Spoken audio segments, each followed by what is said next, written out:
হ্যাঁ নুব অসাধুর। দেখো কি করছি। কি হচ্ছে? দেখো পিঠা বানাচ্ছি। এগুলো দিদি বানাচ্ছে, এগুলো আমি বানাচ্ছি। আমারগুলো তো মনে হচ্ছে যেন খেতে পায় না, এত রোগা।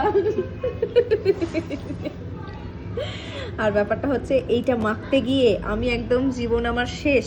এত জল দিয়ে দিচ্ছি, দিয়ে লাস্ট আর মেকআপ করতে পারছি না। রেখে রাখো, রেখে রাখো, রেখে রাখো।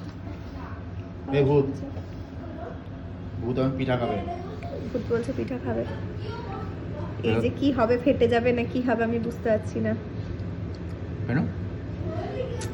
ঠিক পারছি না করতে। বাটি সে ডালপুরির মতো। এই দেখো ভিতরের ওহ, এটাই তো মধ্যে খেয়ে নি রে। তুমি ওরকম করছো করে সুপ না যাবো তো, এটা বিশাল টেস্ট হয়েছিল। এই চিৎকার করিস না তোরা।